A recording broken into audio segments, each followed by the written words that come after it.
আচ্ছা, আমাদের চারপাশের এই যে এত কিছু, এগুলো নিয়ে জানতে চাওয়ার ইচ্ছা তো সবারই হয়, তাই না?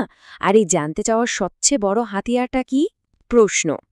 তো আজকে আমরা কথা বলবো ঠিক এই জিনিসটা নিয়েই, ইন্ট্রোগেটিভ সেন্টেন্স বা প্রশ্নবোধক বাক্য।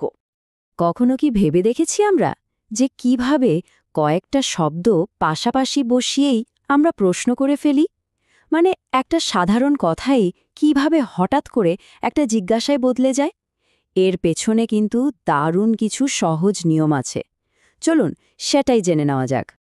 তো প্রথমেই তাহলে জেনে নিই, এই যে আমরা প্রশ্ন করার কথা বলছি, ব্যাকরণের ভাষায় এর পরিচয়টা ঠিক কি?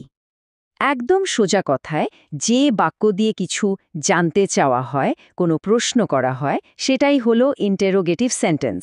মানে যে কোনো তথ্যের জন্য যখন আমরা মুখ খুলি, যে বাক্যটা বলি সেটাই। আচ্ছা, এই বাক্যগুলো তো আমরা ব্যবহার করি, কিন্তু ধরুন কোথাও লেখা আছে, দেখে চট করে চেনার উপায় কি? কয়েকটা খুব সহজ চিহ্ন আছে কিন্তু, যা দেখলেই বলে দেওয়া যায় যে এটা একটা প্রশ্ন। সবচেয়ে সহজ আর সবচেয়ে পরিচিত চিহ্নটা হল এই প্রশ্নবোধক চিহ্ন, মানে কোয়েশ্চেন মার্ক। যে কোনো বাক্যের শেষে এটা দেখলেই আর কোনো সন্দেহ থাকে না, এটা হলো গিয়ে একটা প্রশ্ন। বলতে পারেন এটা প্রশ্নের একটা সিগনেচার। শুধু শেষটা দেখলেই হবে না, শুরুটাও কিন্তু খুব গুরুত্বপূর্ণ। একটা প্রশ্নবোধক বাক্য সাধারণত দুভাবে শুরু হতে পারে। এক হলো হোয়াট, ওয়্যার, ওয়েনের মতো WH শব্দ দিয়ে। এগুলো দিয়ে একদম নির্দিষ্ট কিছু জানতে চাওয়া হয়।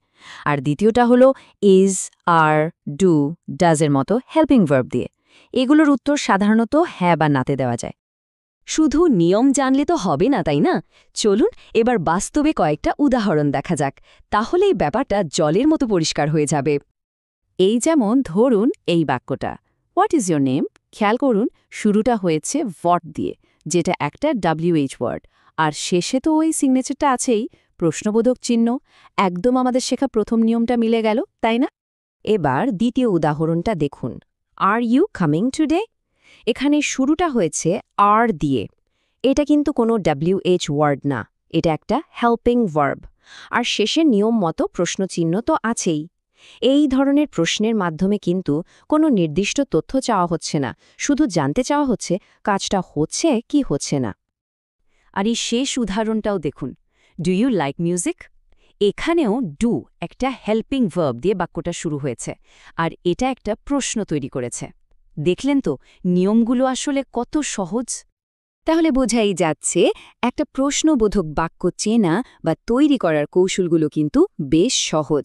আর জ্ঞান অর্জনের জন্য বা যে কোনো কিছু জানার জন্য প্রথম ধাপই তো হল প্রশ্ন করা। তো এখন ভাবার বিষয় হলো, জানার জন্য আমাদের পরের প্রশ্নটা কি হতে পারে।